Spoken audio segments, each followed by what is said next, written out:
नमस्कार साथियों, मैं विनय प्रताप सिंह स्वागत करता हूँ आपका शिक्षा क्लासेस पर। आज हम देखेंगे जब का एग्जाम हुआ था 2 फरवरी 2023 को, उसमें आपके कौन कौन से क्वेश्चंस आए हुए थे। तो चलिए देखते हैं। क्लास शुरू करने से पहले हमारा आज का मोटिवेशन क्या है। आज का मोटिवेशन है, if an egg is broken by outside force life and. अगर किसी अंडे को बाहर से कोई फोर्स लगा कर उसे तोड़ देता है तो क्या होता है, उसकी जो जीवन होता है, जीवन काल उसका कैसा हो जाता है, समाप्त हो जाता है, यानी कि लाइफ हमारी एंड हो जाती है। वहीं पर if broken by an egg inside force life begin. अगर उसकी जो मतलब कि फोर्स होता है अंदर से लगाया जाए तो कैसा हो जाता है, हमारा उसकी जो जीवन होता है उसकी शुरुआत होती है। वहीं पर क्या कह रही है कि great things always begin from inside. जो अच्छी चीजें होती हैं वो कहाँ से आती हैं, हमारे अंदर से आती हैं। कहाँ से आती हैं, हमारे अंदर से आती हैं।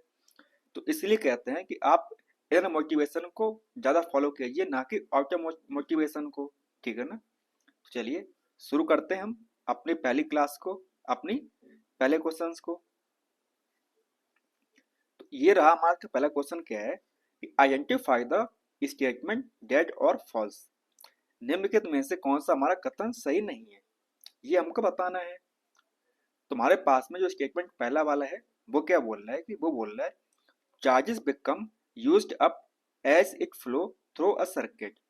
आवेश परिपथ में क्या होता है, प्रभाव के साथ में क्या हो जाता है, व्यय हो जाता है, यानी खर्च हो जाता है। जबकि हमें पता है कि अगर हमारा कोई भी एक तार में कोई भी इलेक्ट्रॉन्स होते हैं, वो कैसे होते हैं, एक जगह से दूसरी जगह पे चले जाते हैं परंतु वो खत्म नहीं होते हैं। ठीक है ना। तो क्या हो जाएगा, हमारा ये स्टेटमेंट गलत हो जाएगा हमारा, ए वाला।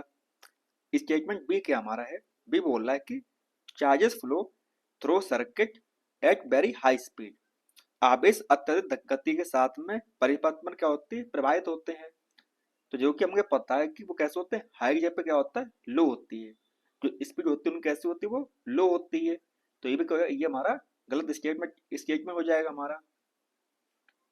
अब वहीं पर स्टेटमेंट सी बोल रहा है कि a light bulb transform the electric energy of moving charges into other form of energy. जो हमारा बल्ब होता है वो एक इलेक्ट्रिक एनर्जी क्या करता है, अदर एनर्जी में कन्वर्ट कर देता है। तो कैसे, हमारी जो इलेक्ट्रिक एनर्जी होती है, यानी कि जो बत्ती आती है हमारी, उसमें क्या करता है, हमारी करंट निकलती है, उसमें से प्रकाश निकलता है। तो क्या हो जाएगा, हमारा लाइट एनर्जी में कन्वर्ट कर देगा, है ना। तो ये क्या हो जाता है, ये हमारा सही जो स्टेटमेंट है हमारा, तो इसका आपको हो जाएगा सही। स्टेटमेंट डी हमारा है the charges carry in a wire a simply the electrons possessed by the atoms that make up the wire। एक तार में क्या होता है, तारों में जो आवेश होता है, आवेश वाहक साधारणतः तारों के परमाणु के इलेक्ट्रॉन्स पर होते हैं। तो सही बात, अगर हमारा तार ये वाला है तो उसमें क्या होता है, हमारे इलेक्ट्रॉन्स होते हैं। अंदर क्या भरे होते हैं, हमारे इलेक्ट्रॉन्स भरे होते हैं, और इन पर ही डिपेंड करता है कि कितना हमारा फ्लो होगा और कितना नहीं होगा। तो ये भी क्या हमारा, ये भी स्टेटमेंट हमारा सही है। ठीक है ना। हमको पूछा गया कि इनमें से कौन सा स्टेटमेंट गलत होगा। तो कौन से गलत है, हमारे पहला और दूसरा क्या है, गलत है। तो इसका आपका हो जाएगा ऑप्शन नंबर ए हमारा करेक्ट आंसर। ठीक है ना। चलिए अब देखते हैं क्वेश्चन नंबर 2। जहां बोला जा रहा है कि two mirrors A B at right angle to each other. जो हमारे दो दर्पण हैं उनका नाम क्या है, ए और बी। ए दूसरे कैसे समकोण रखे हुए हैं, कैसे रखे हुए, समकोण पर रखे हुए हैं। अगर मान लीजिए कि ये हमारा ऐसा है और ये इस प्रकार से है, समकोण कितना होता है हमारा, 90 डिग्री का होता है ना। समकोण कितने का होता है हमारा, 90 डिग्री का होता है हमारा। अब मान लीजिए अगर ये हमारा ए मिरर है तो ये क्या है, बी वाला है। ठीक है ना। आगे क्या बोल रहा है, आगे बोला जा रहा है हमसे क्या, और हमको पता है एक बात कि जो ये होता है इसका ये क्या, ये हमारा नॉर्मल होता है। कैसा होता है, हमारा नॉर्मल होता है, कि मतलब ये हमारा 90 डिग्री के पास में होगा। तो ये कितने का होता है, ये भी हमारा 90 का होता है और ये भी 90 का होता है। आपको पता है ना।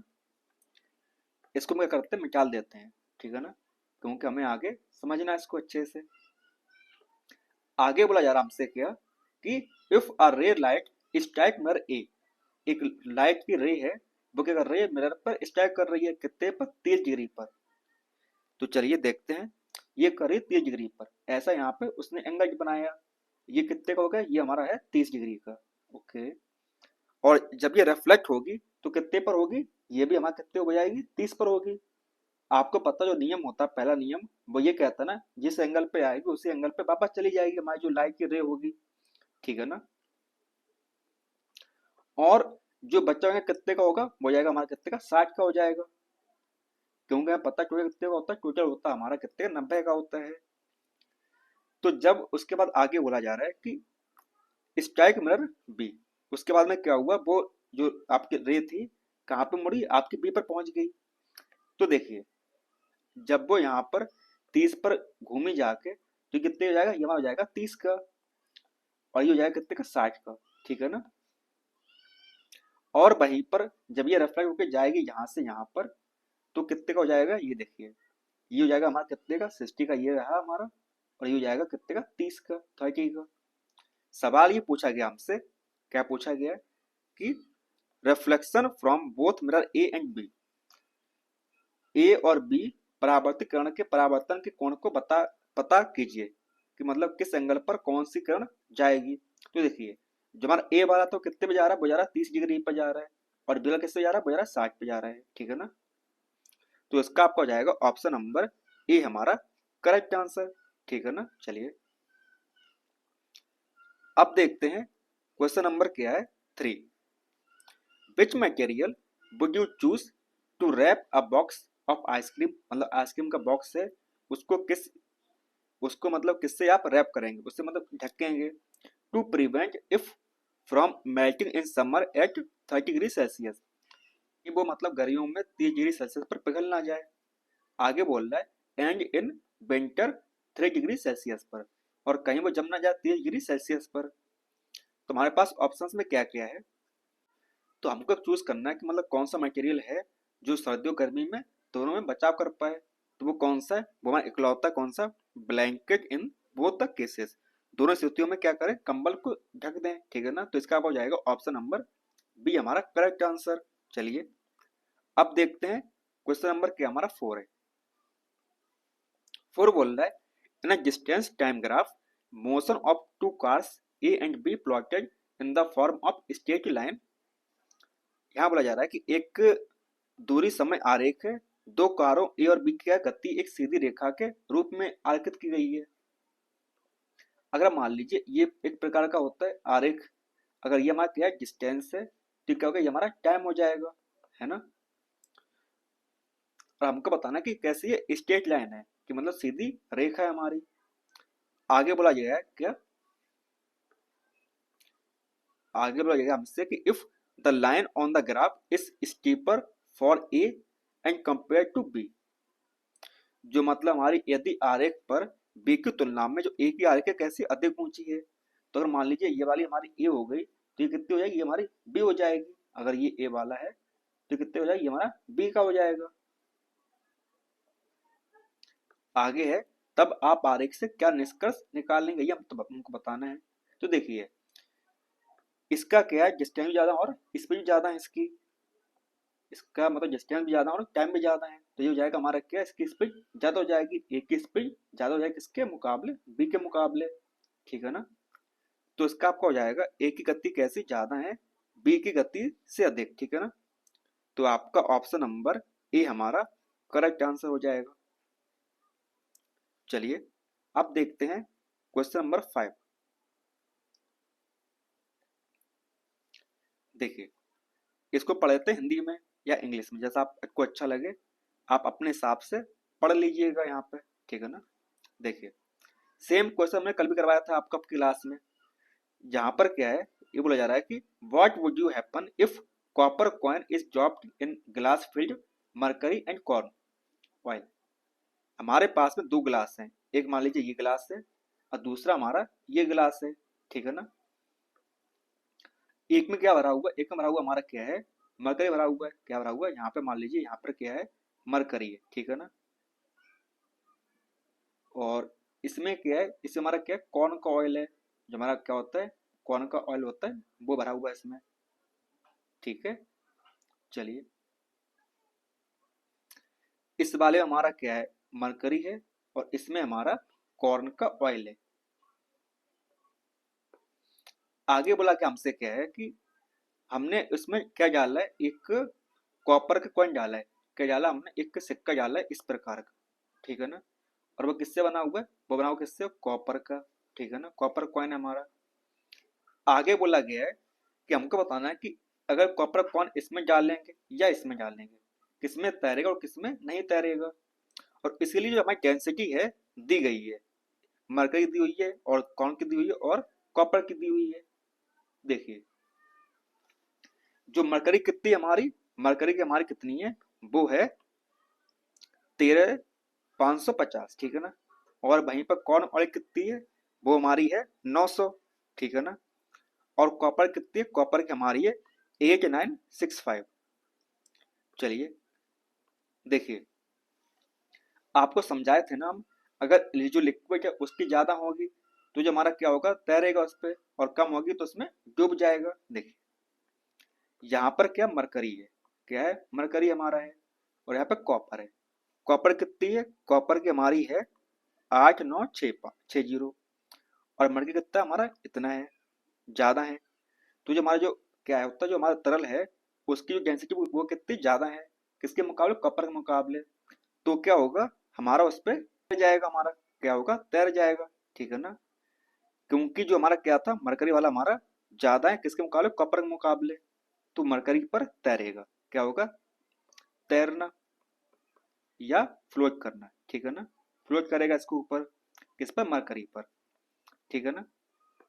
चलिए अब वहीं पर देखते हैं किसको, हमारा है कॉर्न, ठीक है ना। अब कॉर्न का कितना है, ये 900 हमारा है, ठीक है ना। और कॉपर कितना है, 8960। तो यानी कि जो कॉपर है उसका ज्यादा है डेंसिटी किसके मुकाबले, कॉर्न के मुकाबले, कॉर्न ऑयल के मुकाबले। तो जब इसका ज्यादा है किसके मुकाबले, इसके मुकाबले, तो ये क्या होगा, इसमें डूब जाएगा, क्या हो जाएगा, सिंक कर जाएगा, यानी कि डूब जाएगा हमारा, ठीक है ना, डूब जाना, ठीक है ना।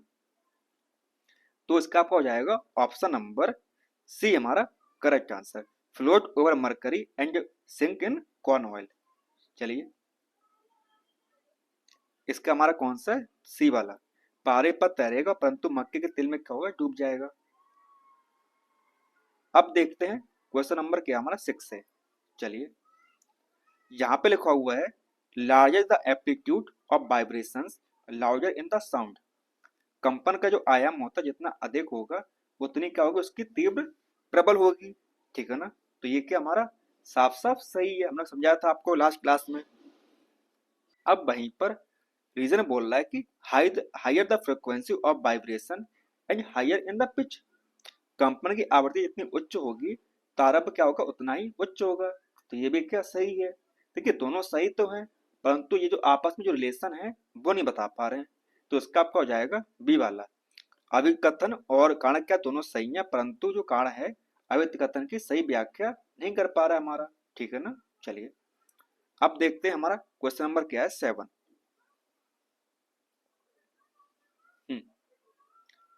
यहाँ बोला गया है कि मिली एक पिचके हुए गुब्बारे को लेती है, उसे कांच की बोतल के सिरे पर लगा देती है।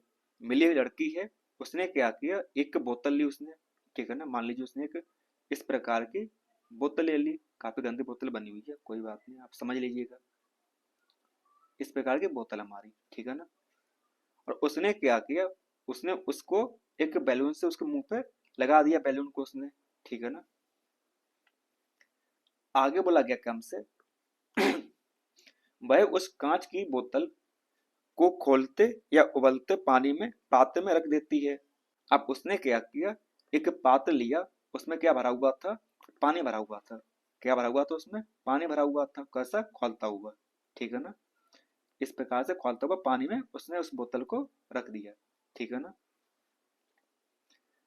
अब आगे क्या है, आगे है गुब्बारे की आकृति में परिवर्तन होता है। मतलब गुब्बारे में क्या होता है, गुब्बारा हमारा फूलना शुरू कर देता है धीरे धीरे, यदि गतिविधियों को क्या प्रदर्शित करती है। तो होता है क्या है कि जब यहाँ पर क्या था, यहाँ पर हमारा गर्म पानी था, अगर यहाँ पर थोड़ी बहुत भी एयर होगी, क्या होगी, यहाँ पर थोड़ी बहुत भी एयर आपकी होगी या हवा होगी हमारी, तो उससे क्या होगा, उससे हमारा जो गैस थोड़ी बहुत वहां पे थी, गर्म होने की वजह से वो क्या होगी, गर्म होने के ऊपर पहुंच जाएगी। जब वो गर्म होगी तो क्या होगी, उस पर एक्सपेंड होगा। हमने आपको कल समझाया था कि अगर हम हमारी जो गैस होती है उसको हम क्या करेंगे, हीट करेंगे तो क्या कैसे हो जाएगी, वो एक्सपेंड होगी। कैसी होगी, एक्सपेंड होगी। और वहीं पर अगर हम गैस को क्या कर दें, अगर हम गैस को क्या कर दें, ठंडा कर दें, कोल्ड कर दें, तो क्या हो जाएगा हमारा, ये कंप्रेस हो जाएगी। क्या हो जाएगी, कंप्रेस हो जाएगी। ठीक है ना। तो देखिए यहाँ पे लिखा हुआ है heat causes air inside the बोतल टू एक्सपेंड। ऊष्मा क्या करती है, बोतल के अंदर की हवा को प्रसारित करती है। तो इसका आपको हो जाएगा ऑप्शन नंबर डी हमारा करेक्ट आंसर। चलिए अब देखते हैं क्वेश्चन नंबर क्या हमारा 8। ऐसा ही हमने सेम क्वेश्चन आपको कल भी समझाया था। एक प्रयोग में क्या होता है, दो रंगहीन पौधे घोलों को MN के नमूने लिए गए हैं। ये टेस्ट ट्यूब है, दूसरा टेस्ट ट्यूब है। इसमें क्या हुआ, इसमें हमारा M है और इसमें हमारा N है। ओके। हल्दी मिलाने पर घोल M पीला हो जाता है और N कैसा हो जाता है, लाल हो जाता है। N कैसा हो गया हमारा, लाल हो गया। और ये कैसा हो गया हमारा, पीला हो गया। कौन सा वाला, M वाला। ठीक है ना।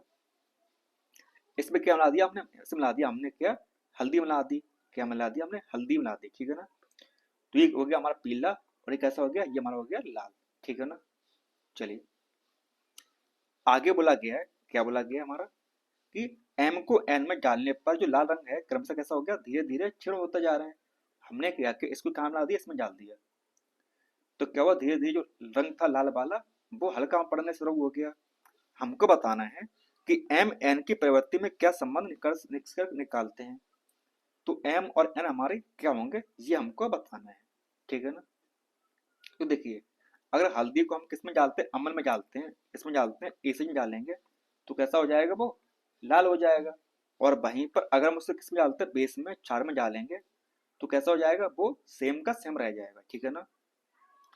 तो इसके लिए कहाँ पे लिखा हुआ, ये देखिए जहाँ पे लिखा हुआ है छपा हुआ, एम हमारा अम्ल है और एन के हमारा क्षार है। एम हमारा एसिड है और एन के हमारा बेस है। ठीक है ना। चलिए अब देखते हैं क्वेश्चन नंबर क्या हमारा 9।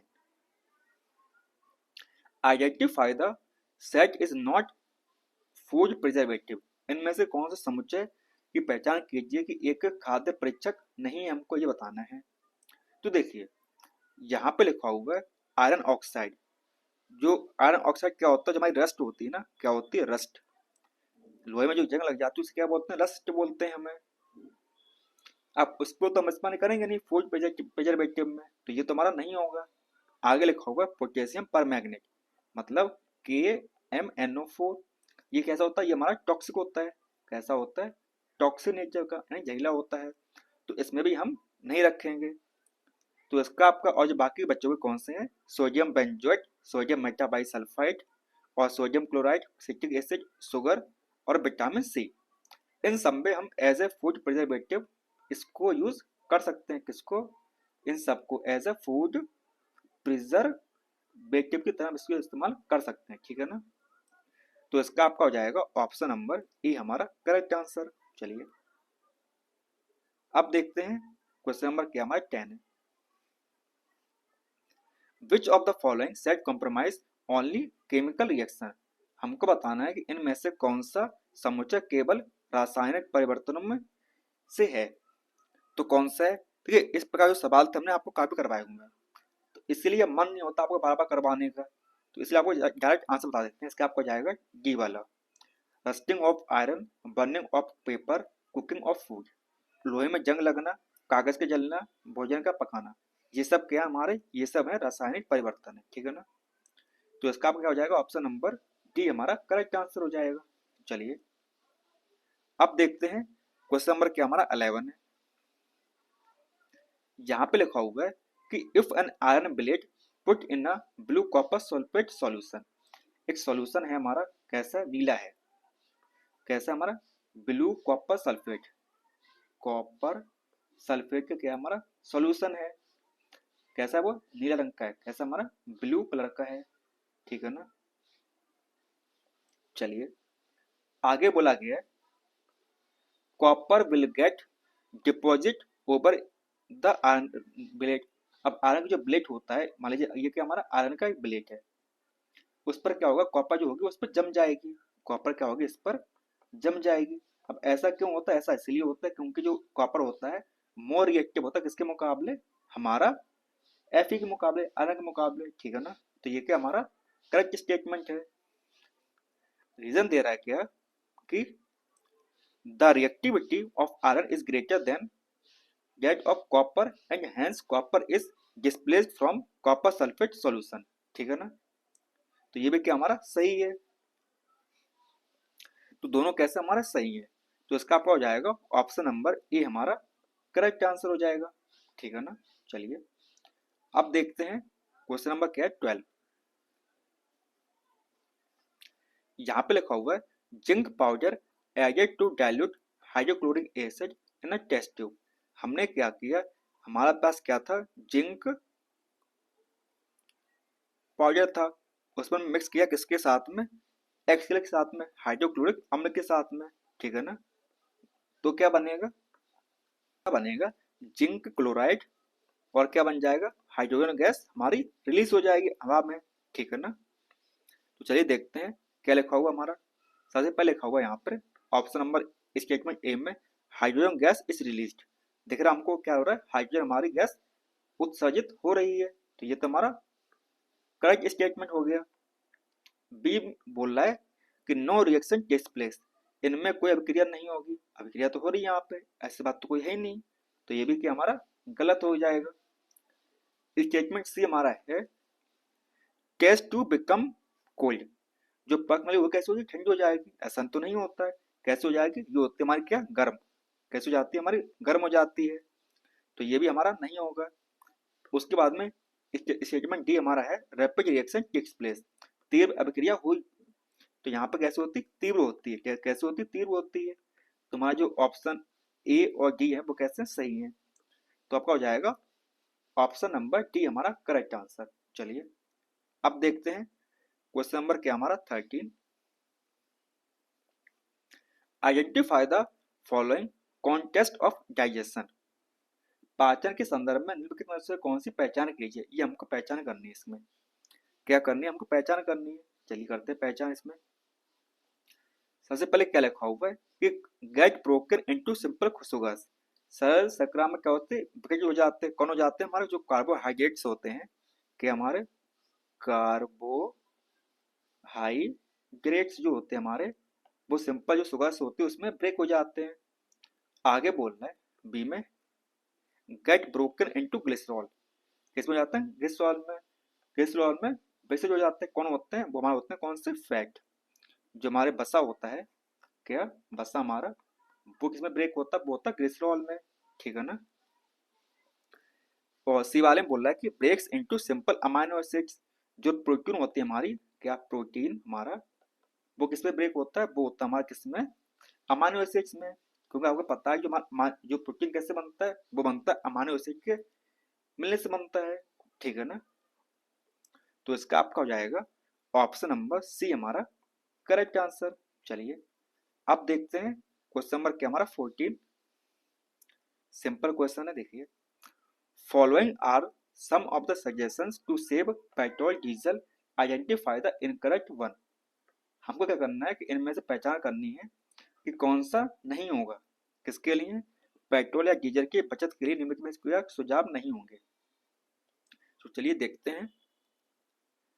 सबसे पहले का क्या हुआ है, drive at moderate speed as far as possible, जितनी दूर तक संभव हो सके मध्य गति से क्या करें, गाड़ी को चलाएं।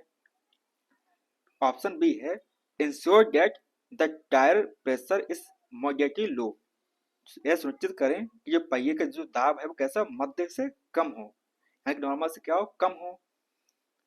ऑप्शन सी है ensure regular maintenance of vehicle, क्या करें, वाहन के नियमित रख रखाव करें। और ऑप्शन डी है switching off at the red light, जब लाल बत्ती हो तो उसमें क्या करें, इंजन को बंद कर दें। तो पढ़ के समझ में आपको एक चीज आ गई होगी, तो ये हमारा क्या है, ensure that the tyre pressure is moderately low, ये सुनिश्चित करें कि जो पहिए की जो दाब है वो कैसा है, मध्य रूप से क्या हो, कम हो। ऐसा करने से क्या होगा, उस पर प्रेशर बढ़ जाएगा, जिसकी वजह से जो हमारी गाड़ी होगी ज्यादा पेट्रोल या डीजल खाएगी। तो इसका आपका क्या हो जाएगा, ऑप्शन नंबर बी जो है वो हमारा गलत है, ठीक है ना। चलिए अब देखते हैं क्वेश्चन नंबर हमारा 15। Which of the following pairs is an example of tap root. मूसला जड़ के उदाहरण कौन से हैं, ये हमको बताना है। अब पहले तो आप ये बताइए कि आपको मूसला जड़ के बारे में पता है कि नहीं पता है। अगर पता है तो कमेंट करके बता दीजिए, अगर नहीं पता है तो अगली क्लास में हम आपको समझा देंगे, ठीक है ना। तो इसका पर क्या होता है, ये हमको किसको मिलती है, ये मिलती है किसमें, टर्निप और टोपियोका में। टेपियोका में, इन सब में क्या मिलती है हमको, टैप रूट देखने को मिलती है, सलजम और टेपियोका में, ठीक है ना। तो इसका आपका हो जाएगा ऑप्शन नंबर सी हमारा करेक्ट आंसर हो जाएगा। चलिए अब देखते हैं क्वेश्चन नंबर क्या है 16। यहां बोला गया है कि presence of starch in leaves indicate the occurrence of photosynthesis. पत्तियों में क्या होता है, स्टार्च पाया जाता है। इसकी उपस्थिति क्या बताती है कि प्रकाश संश्लेषण की घटना को दर्शा रहा है। अगर स्टार्च बना है यानी कि भोजन, प्लांट्स अपना भोजन स्वयं बना पा रहे हैं, तो इसका मतलब है कि वहां पे प्लांट प्रकाश संश्लेषण आपका हुआ है। तो ये क्या हमारी सही बात है कि ऐसा हमारा होता है। परंतु रीजन क्या दे रहा है, रीजन दे रहा हमारा क्या है कि ऑक्सीजन फॉर्म ड्यूरिंग फोटोसिंथेसिस। प्रकाश संश्लेषण के दौरान क्या होता है, हमारा ऑक्सीजन बनता है। ये तो सही बात है। आगे बोला गया हमसे क्या कि ultimately gas converted to starch, अंततः स्टार्च में परिवर्तन हो जाता है।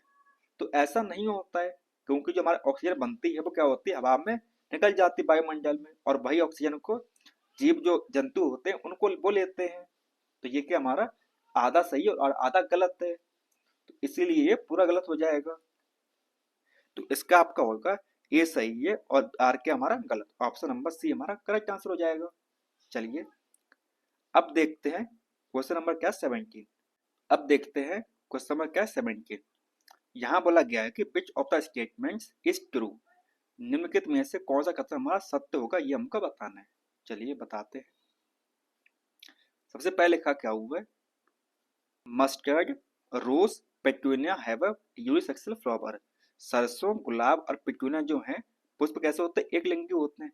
जबकि कैसा हमको पता है कि कैसे होते हैं, बाई सेक्सुअल होते हैं। कैसे होते हैं, बाई सेक्सुअल स्वभाव होते हैं उसके, यानी कि दो लिंगी होते हैं ना कि एक लिंगी। तो ये क्या हमारा साफ साफ गलत हो गया। उसके बाद में ऑप्शन बी है हमारा statement B, corn, papaya, cucumber produce bisexual flower. मक्का, पपीता जो खीरे होते हैं कैसे होते, द्विलिंगी होते हैं। जबकि कैसे होते हैं, ये हमारा होता है यूनिसेक्सुअल। कैसे होते हैं, यूनिसेक्सुअल होते हैं हमारे। तो ये भी क्या हमारा गलत है, एक लिंगी होते हैं हमारे हमारे हमारे। सी बोला जा रहा है कि the female gamete is formed in an ovule. मादा युग्मक का क्या होता है, निर्माण किसके द्वारा होता है, बीजांड के द्वारा होता है। तो ये क्या हमारा बिल्कुल सही स्टेटमेंट हो गया हमारा। हमारा फीमेल गैमेट्स किससे बनता है, ओव्यूल बनाता है, ठीक है ना। उसके बाद में स्टेटमेंट हमारा डी है, after fertilisation ovary grows into a seed of the plant. निषेचन के पश्चात क्या होता है, अंडाशय पादक के भी बीच में उप हो जाता है। जबकि हमें पता है कि फर्टिलाइजेशन के बाद में यानी निषेचन के बाद में जो हमारा क्या होता है, ओवरी जो होती है हमारी, वो किसमें जाती है, वो किसमें जाती है, वो जाती है हमारा किसमें, फ्रूट में। किसमें जाती है, फल में जाती है, फ्रूट में यानी कि फल में जाती है, ठीक है ना। और वहीं पर क्या होता है, हमारा ओव्यूल जो होता है उससे क्या बनता है, उससे हमारा क्या बनता है, उससे बनता है सीड। क्या बनता है, सीड, यानी कि हमारा बीज बनता है उससे, ठीक है ना।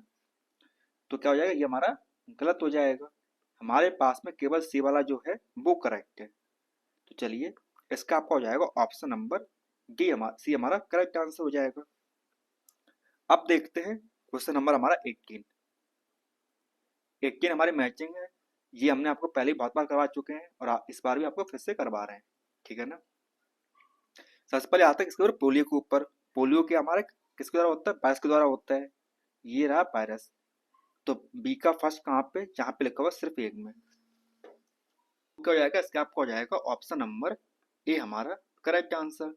ये इस प्रकार का जो तरीका होता है, इससे आप क्या करते हो, अपना समय बचा सकते हो अपने एग्जाम में, ठीक है ना। चलिए अब देखते हैं क्वेश्चन नंबर क्या हमारा 19। सिंपल क्वेश्चन है, चलिए देखते हैं। यहाँ पे आपको ए बी सी दी हूँ मैं, क्या दी हूँ मैं, ए बी सी दी हूँ मैं हमको, ठीक है ना। और हमको बताना है कि ए क्या होगा, बी क्या होगा और सी क्या होगा। ठीक है ना, चलिए बताते हैं। पहले क्या क्या हुआ, ए आर बस्कुलर टिश्यू है जो कि क्या कर रहा है, transportation of water nutrients in plants, पादपों में क्या कर रहा है, जल और पोषणों का परिवहन कर रहा है। तो ये कौन करता है, सिंपल सी बात है, ये कौन करता है, हमारा जाइलम करता है। कौन करते हैं, जाइलम भैया करते हैं हमारे। आगे है हमारा क्या, देखिए, are vascular tissue that transport food in plants, ऐसे संबंध ऊतक होते हैं जो पादपों में क्या करते हैं, भोजन को पहुंचाते हैं। तो कौन पहुंचाते हैं, ये सिर्फ और सिर्फ हमारे कौन से होते हैं, फ्लोएम होते हैं। क्या होते हैं हमारे, फ्लोएम, फ्लोएम होते हैं। ठीक है ना, यानी कि फ्लोएम होते हैं हमारे। सी बोला जा रहा है, a tiny pores present in on the surface of leaves, पत्तों की सतह पर उपस्थित सूक्ष्म छिद्र होते हैं। मान लीजिए ये हमारी क्या है, एक लीव्स है, क्या हमारी एक लीफ है। ठीक है ना, अब इस पर क्या होता है, छोटे छोटे से पोर होते हैं। ठीक है ना, तो ये क्या होते हैं, ये हमारे होते हैं क्या है, स्टोमेटा होते हैं। क्या होते हैं हमारे, स्टोमेटा होते हैं। ठीक है ना, तो कहाँ पे लिखा हुआ है, ये लिखा हुआ हमारा ऑप्शन नंबर बी में। कहाँ पर, xylem phloem and stomata, xylem phloem and stomata. ठीक है ना, चलिए अब देखते हैं क्वेश्चन नंबर क्या है 20। Which of the following statement is incorrect with respect to plant and animal cell, निम्नलिखित में से कौन सा कथन पादप कोशिका एवं जंतु कोशिका के संबंध में कैसा है, सही नहीं है, हमको ये बताना है। चलिए सबसे पहले क्या दिया हुआ है, ये दिया हमारा कि cell membrane is present in both animal and plant cell, जो कोशिका झिल्ली होती है जंतु और पादप कोशिका दोनों में प्रेजेंट होती है। बिल्कुल सही बात है, परंतु जो हमारी सेल वॉल होती है वो सिर्फ और सिर्फ किस में होती है, प्लांट में होती है, एनिमल में उसको नहीं होती है। इसमें बोल रहा है कि cell wall is absent in plant cell और while present in animal cell, पादप कोशिका जो होती है, भित्ति, पादप कोशिका में कोशिका भित्ति अनुपस्थित होती है, और जबकि किसमें, जंतु कोशिका में प्रेजेंट होती है। तो ऐसा नहीं होता है, क्या होता है, इसका उल्टा होता है। सेल वॉल जो होती है किसमें प्रेजेंट होती है, वो होती है प्लांट सेल में, पादप कोशिका में, ना कि एनिमल सेल। ठीक है ना, आगे दिया गया है, plastics are present in plant cell only, जो हमारे प्लास्टिक्स होते हैं लगभग वो सिर्फ और किसमें पाए जाते हैं, हमारे पौधे में पाए जाते हैं, पादप कोशिका में पाए जाते हैं। बहुत सही बात है हमारी ये। और डी ऑप्शन है, cytoplasm is present in both animal and plant cell, कोशिका द्रव्य जो होता है जंतु एवं पादप कोशिका दोनों में पाया जाता है। तो ये भी क्या हमारा सही स्टेटमेंट है, ऑप्शन है। तो सिर्फ एक गलत है, कौन सा वाला, बी वाला हमारा। ठीक है ना, तो इसका आपको हो जाएगा ऑप्शन नंबर बी हमारा करेक्ट आंसर। चलिए अब देखते हैं क्वेश्चन नंबर 21। सिंपल क्वेश्चन है, चलिए करते हैं। विच of the following sets of statement represent a correct understanding about nature of science, विज्ञान की प्रकृति के सही समझ को निम्नलिखित में से कौन सा कथन समुच्चय क्या सही दर्शा रहा है। तो इनमें से कौन सा सही है, किसके हिसाब से, विज्ञान की प्रवृत्ति के हिसाब से कौन सा सही है, ये बताना हमको है। सबसे पहले क्या दिया हुआ है, ये दिया हुआ है, all scientific ideas are discovered and tested by controlled experiment, ऐसा तो नहीं होता है कि सभी जो वैज्ञानिक विचार होते हैं नियंत्रित प्रयोगों द्वारा किए जाते हो, तो ये तुम्हारा गलत है। अब बी है, when a theory has been supported by a great deal of scientific evidence become a law, जब किसी थ्योरी या सिद्धांत की बड़ी मात्रा में वैज्ञानिक प्रमाणों द्वारा समर्थन किया जाता है तब वो क्या होता है, नियम बन जाते हैं। ऐसा तो नहीं होता है, जब नियम को बहुत सारे एग्जाम्पल्स या एविडेंस मिल जाते हैं वो क्या बन जाते हैं, थ्योरी बन जाते हैं। अगर इसका उल्टा लिखा होता तो वो क्या हो जाता है, सही हो जाता है, परंतु यहाँ पे कैसा लिखा हुआ, ऐसा लिखा हुआ है, तो ये क्या हमारा गलत हो जाएगा। सी स्टेटमेंट हमारा है, scientific ideas are tentative and can be modified या डिस्प्रूव्ड, जो वैज्ञानिक विचार होते हैं वो कैसे होते हैं, प्रायोगिक होते हैं और रूपांतरित हो सकते हैं एक टाइम के बाद में। तो ये क्या हमारा सही है। और डी है, science is a creative field, scientist need imagination to carry out their work, जो विज्ञान जो होता है कैसा होता है, क्रिएटिव सृजनात्मक क्षेत्र है, जिसमें जो वैज्ञानिक अपने कामों को कार्यान्वित करने के लिए कल्पना की आवश्यकता होती है। तो ये क्या हमारा सही है। तो इसका आपका हो जाएगा सी और डी के हमारे सही है। अब वो कहाँ पे लिखूंगा, वो लिखूंगा हमारे ऑप्शन नंबर सी में, ठीक है ना। कहाँ पे लिखूंगा मैं, वो लिखूंगा ऑप्शन नंबर सी में हमारे। चलिए अब देखते हैं सवाल number 22। Which of the following can be the objectives of doing details observation of flowers in grade 7। फूलों में जो मतलब कक्षा 7 के हिसाब से आपको बताना कि कौन सा मतलब सही होगा। चलिए बता रहे हैं। सबसे पहले क्या दिया हुआ है, यहाँ पे दिया हुआ है कि टू आइडेंटिफाई फ्लावर पार्ट्स, बच्चा क्या करे, फूलों के भागों को पहचान करना सिखाएं बच्चों को। तो ये भी लगभग क्या हमारा सही है कि ऐसा हम कर सकते हैं बच्चे के लिए, ठीक है ना। बी हमारा है to help instilled a sense of empathy for plants, पौधों के लिए सहानुभूति की भावना को मन में बैठाने में क्या करना, सहायता करना। अब हम क्या कर रहे हैं, बच्चे को मतलब लगभग समझा रहे हैं कि मतलब ऐसा आप मन में ऐसा बैठा लीजिए कि इससे ये होता है वो होता है। तो ये मतलब एक कहना के मतलब थोड़ा सा हमसे गलत नहीं बना रहे हैं, लेकिन मतलब आगे भी बढ़ के देखते हैं, आगे मतलब शायद और आपसे इससे बेहतर मिल जाए हमको। स्टेटमेंट सी हमारा है to prepare student for understanding of pollination, परागण की समझ के लिए विद्यार्थियों को करना तैयार करना कि परागण कैसा होता है। अब ये हम बच्चों से सिखा सकते हैं, क्योंकि यहाँ पे किसकी बात हो रही है, यहाँ पे हो रही क्लास 7 के बच्चे की बात हो रही है। कक्षा 7 के बच्चे को हम इतना समझा सकते हैं उसको। तो ये क्या लगभग ऐसा हम कर सकते हैं उसके साथ में कि पॉलिनेशन क्या होता है, बच्चे समझिए ये बात। उसके बाद में हमारा क्या है, स्टेटमेंट हमारा डी वाला है। डी स्टेटमेंट क्या हमारा, to appreciate diversity of flowers around, आसपास में कितने फूलों की विविधता होती है उसकी क्या है, सराहना करना। तो ये भी क्या है, लगभग सही बात है, ऐसा हम कर सकते हैं बच्चे के साथ में। स्टेटमेंट डी है to observe xylem and phloem closely, xylem और जो फ्लोएम होते हैं नेक्टर से अवगत करवाना है। क्योंकि ये जो है मतलब कैसा है, क्लास 7 के बच्चे की बात हो रही है, और ये हम कब सिखाते हैं, क्लास 9 के बच्चों को सिखाते हैं। तो ऐसा उसके लिए क्या है, काफी ज्यादा पहुंच जाएगा। तो ये जो आपके कौन से बी और ई वाले हमारे नहीं होंगे, ए सी डी हमारे वो क्या है, वो करेक्ट है। तो इसका आपका हो जाएगा ऑप्शन नंबर बी हमारा करेक्ट आंसर। चलिए अब देखते हैं question number 23। Ethical validity in science curriculum means, विज्ञान जो पाठ्यचर्या होती है उसमें नीति परक वैधता क्या क्या अर्थ है, ये हमको बताना है। चलिए बताते हैं। इसमें होता क्या है कि मतलब जो आपकी promoting the values of honesty and objectivity, सत्यवादिता और जो वस्तुनिष्ठता होती है उसके मूल्यों को करना, प्रोत्साहित करना, ये होता है किसमें, नीतिपरक वैधता में होता है, ठीक है ना। तो इसके आपका हो जाएगा ऑप्शन नंबर डी हमारा करेक्ट आंसर। अब देखते हैं क्वेश्चन नंबर क्या हमारा 24 है।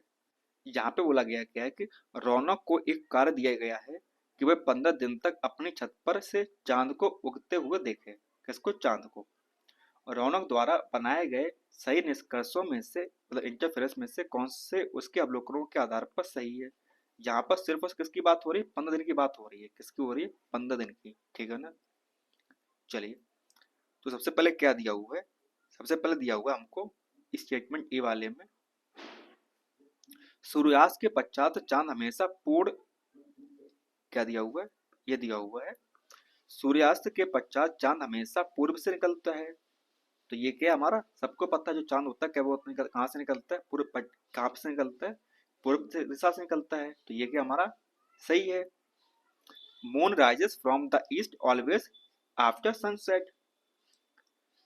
अब बी बोल रहा है, अब बी क्या बोल रहा है हमारा कि चांद निकलने का समय दिनों दिन बढ़ता रहता है। जो चांद होता है सबसे पहले क्या होता है, अमावस्या होती है, उसके बाद धीरे धीरे मतलब उसका जो साइज होता है आपका बढ़ता रहता है। तो ये भी क्या लगभग सही स्टेटमेंट है। The time of moon rises varies from day to day. हमारा कौन सा सी वाला है, अमावस के पश्चात पृथ्वी से दिखाई पड़ने वाले चांद के प्रादीपक भाग का आकार बढ़ता रहता है, यानी कि जो size of illumination part of moon visible from the earth increase after the new moon day, ऐसा नहीं होता है। तो ये क्या हमारा गलत है। और डी वाला क्या है, earth blocks sunlight which result in phases of moon, पृथ्वी जो होती है सूर्य के प्रकाश को बाधित करती है, जिसका क्या होता है परिणाम, चांद में विभिन्न कलाएं होती हैं, और ऐसा भी नहीं होता है। तो इसका क्या हो जाएगा, ऑप्शन नंबर ई हमारा करेक्ट आंसर हो जाएगा। ठीक है ना। चलिए अब देखते हैं क्वेश्चन नंबर 25। तहरीम जो है कक्षा 7 के अपने शिक्षार्थियों में एक विषय की समझ की संप्रति रिक्तियों की पहचान करना चाहती है। निम्नलिखित में से कौन सी योजना उसके लिए सर्वथा उपयुक्त होगी, ये हमको बताना है। कौन सा ग्रेड है, क्लास 7 है हमारा। ठीक है ना। सबसे बड़ी बात है कि आप ये ध्यान में रखा कीजिए कि हम किस क्लास के बच्चे को समझा रहे हैं, कि वो क्लास 7 का है या क्लास 5 का है। ठीक है ना। तो उसके लिए कौन सी होगी, यूजिंग कॉन्सेप्ट मैप जो होते हैं संकल्पना मानचित्र का प्रयोग करना, उसके लिए क्या होगा, आसान होगा बच्चे के समझाने के लिए। ठीक है ना। चलिए अब देखते हैं सवाल नंबर 26 क्या हमारा बोल रहा है। 26 बोल रहा है कि following are some of the views of open book questions, किसके बारे में बात हो रही है, ये हो रही है खुली पुस्तक के प्रश्नों के बारे में हो रही बात। चलिए देखते हैं कौन कौन सा हमारा सही हो सकता है। पहले बोला गया हमसे, it encourage all students to read all books thoroughly and memorize them। अब यहाँ पे बात किसकी आ रही है, कंटेस्ट करने की बात आ रही है। तो ये क्या हमारा निगेटिव शब्द है, तो ऐसा हम नहीं कर सकते हैं, है ना। चलिए उसके बाद में बी में क्या है कि it reduce fear of assessment in students, यह विद्यार्थियों में आकलन के भय को क्या करता है, कम करता है। जो आपका ओपन बुक टेस्ट होता है, क्वेश्चंस होते हैं, वो इसके लिए हेल्प करते हैं कि बच्चे के ऊपर मतलब कि असेसमेंट का कोई दबाव ना पड़े। ठीक है ना। तो ये क्या हमारा सही है। आगे है सी वाले में, it gives full opportunity to student to explore books, यह जो होता है विद्यार्थियों को पूर्ण तरीके से अवसर देता है कि पुस्तक को अन्वेषण करने के लिए, कि बच्चा अच्छे से बुक को समझे कि उसमें क्या क्या है और क्या क्या नहीं है। स्टेटमेंट डी हमारा है, it does not help to gauge the conceptual understanding of the student, यह विद्यार्थियों को संकल्पनात्मक समझ को मापने में सहायता नहीं करता है। तो ऐसा हमारा नहीं होता है, तो ये क्या हमारा गलत है। ठीक है ना। सिर्फ और सिर्फ कौन सही है, हमारे बी और सी वाले हमारे सही हैं, और वो कहाँ पे, वो हमारे हैं ऑप्शन नंबर बी में। ठीक है ना। चलिए अब देखते हैं क्वेश्चन नंबर 27। क्योंकि ये क्वेश्चन काफी बड़ा था इसलिए मैं 2 स्लाइड में लेके आए हुए थे, परंतु ये इतना बड़ा है कि ये एक स्लाइड में भी नहीं आ पा रहा है। चलिए देखते हैं। यहाँ पे लिखा हुआ है, द फॉलोइंग फोटोग्राफ, पैराग्राफ दिया हुआ है, इज टेकन फ्रॉम क्लास 7 की साइंस किताब से लिया गया, डिस्कवरी ऑफ सिल्क नाम का चैप्टर, वहां से ये पैराग्राफ लिया हुआ है। आगे बोला गया है, क्या बोला गया है, what are the objectives of science teaching learning that are fulfilled by including the above text book, इससे मतलब बच्चा क्या समझ सकता है, आप मतलब उसको क्या हेल्प हो पाएगी, ये हमको बताना है। ठीक है ना। चलिए सबसे पहले क्या दिया हुआ है, सबसे पहले दिया हुआ है यहाँ पर टू डेवलप हिस्टोरिकल पर्सपेक्टिव, इससे जो होता है क्या, मतलब बच्चा मतलब अपना जो इतिहास होता है उसके बारे में थोड़ी सी जानकारी ले पाता है। ये तो बिल्कुल लगभग सही अच्छी बात है, कि ऐसा हम कर सकते हैं, किसके लिए, बच्चे साथ में ऐसा कर सकते हैं हमें। ठीक है ना। अब वहीं पर बी स्टेटमेंट हमारा क्या है, to develop and appreciate of how incidents या ideas give theory of new things, किस प्रकार से मतलब कुछ ऐसे इंसिडेंट्स होते हैं जिससे मतलब उनको नई नई चीजें मतलब खोजने में हेल्प मिलती है। तो ऐसा भी हम कर सकते हैं। बी वाला है टू डेवलप, सी वाला है to develop a holistic understanding of science, इससे क्या होता है कि बच्चा अपना पूरी तरीके से होलिस्टिक उसका डेवलपमेंट होता है। तो ये भी क्या लगभग सही है। डी वाला है to include fun elements in science, देखिए ये जो बॉक्सेस दिए जाते हैं इस प्रकार के, ये इसलिए नहीं दिए जाते हैं कि बच्चे मतलब ये फन की तरह यूज करें, तो ऐसा तो नहीं होता है। तो इसका आपका हो जाएगा डी वाला। ए और बी और जो सी हमारे वो कैसे करेक्ट है। इसका क्या हमारा ऑप्शन नंबर डी हमारा करेक्ट है। चलिए अब देखते हैं क्वेश्चन नंबर 28। देखिए यहाँ पे लिखा हुआ है अ ग्रेड 7 टीचर, कक्षा 7 की अध्यापिका है, organise a debate on the topic of destruction of animal habitat due to encroachment in classroom. What is not purpose of having these kinds of activities? कक्षा 7 की मतलब शिक्षिका है, अतिक्रमण के कारण वन्य जीवों को के प्रावर्तिक बास में क्या होता है, विध्वंस हो रहा है, इसके विषय में क्या कर रही है, वो एक डिबेट पैदा करवा रही है, क्या कर रही है, वाद विवाद का अपने कक्षा में आयोजन कर रही है। कौन सा इस प्रकार की गतिविधियों को करने के लिए उद्देश्य नहीं है, ये हमको बताना है, कौन सा नहीं होगा। सबसे पहले क्या दिया हुआ है, ये दिया हुआ है help in arriving at one correct opinion about the problem of encroachment. अतिक्रमण की समस्या के संबंध में यह सही मत पहुंचाना में सहायता करता है। बी वाला हमारा क्या है कि बिना आलोचना के भय से बच्चों को अपने विचारों को आगे रखने के लिए प्रोत्साहित करना। तो ऐसा हम कर सकते हैं, जब आपका डिबेट होता है तो इसमें क्या होता है, बच्चा अपने वाद विवाद करता है तो इससे बच्चे को काफी हेल्प मिलती है। अतिक्रमण पर बच्चों में बहुप्रत्यस्ति को विकसित करने के लिए सहायता करना है। अब बच्चा समझ पाता है कि मतलब ये किस प्रकार से क्यों ऐसा हुआ, तो ऐसा भी हम कर सकते हैं। उसके बाद में हमारा स्टेटमेंट डी वाला कौन सा है, बच्चों के आकलन में प्रयोग किए जा सकते हैं कि मतलब हम जो डिबेट होती है उससे पता लगा सकते हैं कि मतलब बच्चे में कितनी काबिलियत है और कितनी नहीं है, वो किस हद तक सोच पा रहा है और किस हद तक नहीं। तो इससे मतलब आपको समझ में आता है कि जो बच्चा हमारा है उसकी मतलब थिंकिंग कैसी है। तो ये भी हम ऐसा कर सकते हैं, किंतु इसका क्या हो जाएगा हमारा ए वाला कि ये हम नहीं कर सकते हैं। अब देखते हैं क्वेश्चन नंबर 29।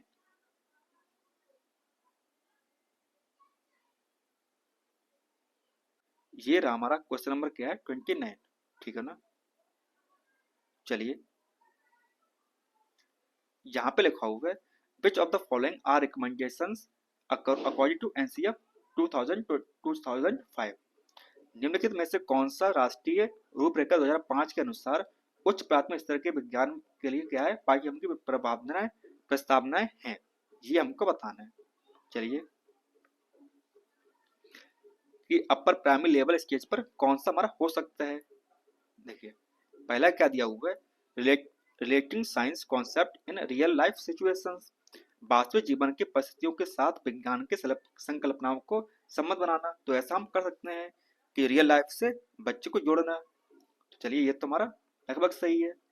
बी वाला हमारा है given direct information definition and descriptions, हम क्या कर रहे हैं बच्चे को मतलब एकदम सूचना परिभाषाएं और वर्णन दे पा रहे हैं, समझा दे रहे हैं एकदम तुरंत ही।